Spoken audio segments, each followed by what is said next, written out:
Taste the Daily. Kilambakkam மாதவரத்திலிருந்து 13 நகரங்களுக்கு பேருந்துகள் இயக்கப்படவிருக்கும் நிலையில் அது குறித்த விவரங்களோடு இணைந்திருக்கிறார்கள் நமது செய்தியாளர்கள் விக்னேஷ் முத்து மற்றும் முருகேசன். முதலாவதாக செய்தியாளர் விக்னேஷ் முத்து வழங்கும் கூடுதல் விவரங்களை நாம் தற்போது கேட்கலாம். விக்னேஷ் முத்து, இப்ப நீங்க கிளாம்பாக்கத்துல இருக்கீங்க. கிளாம்பாக்கத்துல இருந்து எந்தெந்த பகுதிகளுக்கு பேருந்துகள் இயக்கப்படுது, குறிப்பா எத்தனை பேருந்துகள் இயக்கப்படுது அப்படிங்கிற விவரங்களையும் நீங்க சொல்லுங்க. பிரியதர்ஷினி, தமிழகத்தின் மிகப்பெரிய பேருந்து நிலையமான கிளாம்பாக்கம் பேருந்து நிலையத்தில் தான் நாம் இருக்கிறோம். நம்முடைய ஒளிப்பதிவாளர் சந்துரு இந்த காட்சிகளை தற்பொழுது நேரலையில் காட்டிக் கொண்டே இருக்கிறார். குறிப்பாக தென் மாவட்டங்களுக்கு இன்றைய தினத்திலிருந்து அதிக அளவு பேருந்துகள் இங்கிருந்துதான் இயக்கப்படுகிறது. குறிப்பாக தென் மாவட்டங்களுக்கு இன்று முதல் கிளாம்பாக்கம் மாதவரத்தில் இருந்துதான் அரசு போக்குவரத்து கழக பேருந்துகள் இயக்கப்படும் என்று போக்குவரத்து துறை அமைச்சர் சிவசங்கர் தெரிவித்தார். அதன் அடிப்படையில் ஒட்டுமொத்தமாக நாம் இருக்கக்கூடிய இந்த கிளாம்பாக்கம் பேருந்து நிலையத்திலிருந்து 710 பேருந்துகள் மொத்தமாக இயக்கப்பட இருக்கிறது. அதே போன்று மாதவரத்திலிருந்து 160 பேருந்துகள் இயக்கப்பட இருக்கிறது. காலை சரியாக 6 மணி முதல் இரவு 10 மணி வரை அதிகமான பேருந்துகளும் அதன் பிறகு பயணிகளின் கூட்டத்திற்கு ஏற்றபடி பேருந்துகள் இயக்கப்படும் என்று அரசு சார்பில் அறிவிக்கப்பட்டிருக்கிறது.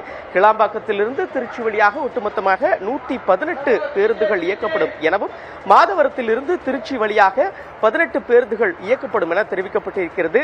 திருச்சி மற்றும் தென் மாவட்டங்கள் என 13 இடத்திற்கு இன்றிருந்து கிளாம்பாக்கத்திலிருந்து தான் ஒட்டுமொத்தமாக பேருந்துகள் இயக்கப்படுகிறது. அதே போன்று 20% பேருந்துகள் மாதவரம் பேருந்து நிலையத்திலிருந்து இயக்கப்படுவதாக தெரிவிக்கப்பட்டிருக்கிறது.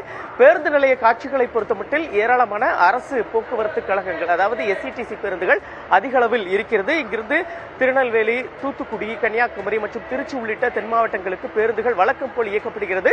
பயணிகளின் கூட்டங்களை பொறுத்தமட்டில் காலை நேரம் என்பதால் சற்று குறைவாக இருக்கிறது.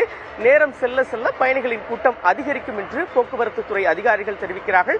பயணிகளுக்கு எந்த ஒரு சிரமமும் இன்றி அவர்கள் அந்த தங்களுடைய பயணத்தை மேற்கொள்வதற்காக நடைமேடை இன்றைய தினம் அறிவிக்கப்பட்டிருக்கிறது. இந்த நடைமேடையிலிருந்து தென் மாவட்டங்களுக்கு பேருந்துகள் இயக்கப்படும் என்று அதற்கான அந்த வழிகாட்டு பலகைகள், அதே போன்று போக்குவரத்து காவலர்கள் நியமிக்கப்பட்டு பயணிகளுக்கு எந்த ஒரு சிரமமும் இன்றி அவர்கள் தங்களுடைய பயணத்தை ஒரு மகிழ்ச்சியாக மேற்கொள்வதற்கான அனைத்து நடவடிக்கைகளையும் போக்குவரத்து கழகங்கள் முழுமையாக எடுத்திருக்கிறது. தென் மாவட்டங்களுக்கு இன்று முதல் முழுக்க கிளாம்பாக்கத்தில் இருந்துதான் பேருந்துகள் இயக்கப்படுகிறது.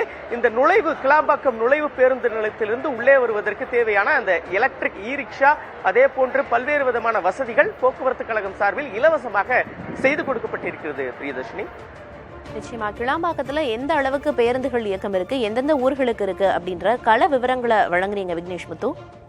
நீங்க இணைப்பிலே தொடருங்க. நம்ம தொடர்ந்து மாதவரத்தில் இருக்கக்கூடிய நமது செய்தியாளர் முருகேசனிடம் பேசலாம். முருகேசன், சேலம், கள்ளக்குறிச்சி, கடலூர் உள்ளிட்ட வட மாவட்டங்களுக்கான பேருந்துகள் இன்னையிலிருந்து மாதவரத்திலிருந்து இயக்கப்படுகிறதா சொல்லப்படுகிறது. இந்த பேருந்து நிலையம் எப்போ எந்த பகுதி பேருந்துகளுக்காக கட்டப்பட்டுச்சு, இப்போ கூடுதல் பேருந்துகள் இயக்கப்பட இருக்கக்கூடிய நிலையில அதற்கான அடிப்படை வசதிகள், உள்கட்டமைப்பு வசதிகள் எல்லாம் அங்க மேம்படுத்தப்பட்டிருக்கா, என்ன நிலை?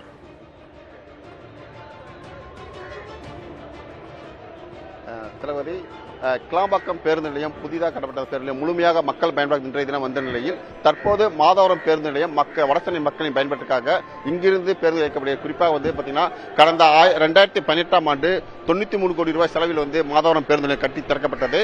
இங்கிருந்து ஆந்திராவுக்கு செல்லக்கூடிய பேருந்துகள், திருப்பதி செல்லக்கூடிய பேருந்துகள் மட்டும்தான் இயக்கப்பட்டு வந்துள்ளது.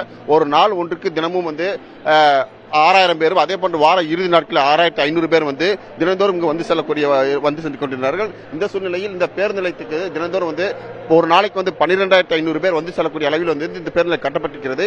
அதற்கு தேவையான உள்கட்டமைப்பு வசதி அனைத்தும் செய்யப்பட்ட நிலையில் ஆந்திரா மற்றும் திருப்பதிக்கு மட்டும்தான் இந்த பேருந்து நிலையம் இயக்கப்பட்டு வந்தது. இந்த சூழ்நிலையில் தற்போது வடசென்னை மக்களின் பயன்பாட்டுக்காக இங்கிருந்து பல்வேறு வழித்தடங்கள், அதாவது தென் மாவட்டங்களில் செல்லக்கூடிய வட மாவட்டங்களில் செல்லக்கூடிய பேருந்துகள் இன்றைய தினத்திலிருந்து இறக்கப்படுகிறது. குறிப்பாக திருச்சியிலிருந்து தற்போது திருச்சிக்கு இங்கிருந்து பேருந்து, அதே போன்று கள்ளக்குறிச்சி, சேலம், செஞ்சி உள்ளிட்ட பல்வேறு ஊர்களுக்கு இங்கிருந்து தினந்தோறும் 160 பேருந்துகள் இயக்கப்பட்டுள்ளது. இதனை போக்குவரத்து அமைச்சர் சிவசங்கர் இன்னும் சிறிது நேரத்தில் இங்கிருந்து கொடியசைத்து துவங்கி வைக்கிறார்கள். இங்கு பாத்தீங்கன்னா ஏற்கனவே திட்டமிட்டப்பட்டிருந்த உள்கட்டமைப்பு வசதி பெரும்பாலும் சிறப்பாகவே இருக்கிறது. பேருந்து நிலையம் கட்டி முடிக்கப்பட்டு 2015 திறக்கப்பட்டாலும் தற்போது புதிதாகவே இந்த பேருந்து இருக்கிறது. மக்களுக்கு தேவையான அடிப்படை வசதிகள் அனைத்துமே சரியாக இருக்கிறது. இருப்பினும் பேருந்து நிலையம் முறையாக இந்த அதாவது ஆந்திரா திருப்பதிக்கு மட்டும் இந்த பேருந்துகள் இங்கிருந்து இயக்கப்பட்டால் வந்து சரியாக சில இடங்களில் பராமரிப்பு இல்லாத காரணத்தால் வந்து ஒரு சில இடங்களில் வந்து அழுக்கு படிந்திருந்தது காணப்பட்டாலும் பிற இடங்களில் வந்து நல்ல தூய்மையாக தான் இருக்கிறது. பேருந்து நிலையம் சுற்றிலும் பார்த்த நிலையில் வந்து இது தூய்மையாக தான் காணப்படுகிறது. மக்களுக்கு தேவையான அனைத்து அடிப்படை வசதியும் செய்யப்பட்டிருக்கிறது. இங்கிருந்து வந்து தற்போது வந்து 160 பேருந்துகள் வட மாவட்டம் மற்றும் தென் மாவட்டங்கள் தொடர்ந்து பேருந்து வைக்கப்படுகிறது. இன்னும் சிறிது நேரத்தில் அமைச்சர் சிவசங்கர் அவர்கள் வந்து பேருந்து இங்கிருந்து தென் மாவட்டத்துக்கு செல்லக்கூடிய பேருந்துகளை கொடியேற்றி துவக்கி வைக்கிறார். கிளம்பதி கிளாம்பாக்கம் மற்றும் மாதவரம் பேருந்து நிலையங்களிலிருந்து எந்தெந்த பகுதிகளுக்கு எவ்வளவு பேருந்துகள் இயக்கப்படுகின்றன, அங்கு இருக்கக்கூடிய வசதிகள் என்ன என்பது குறித்து விளக்கியிருக்கிறீர்கள் செய்தியாளர்கள் விக்னேஷ் முத்து மற்றும் முருகேசன். உங்கள் இருவருக்கும் நன்றி.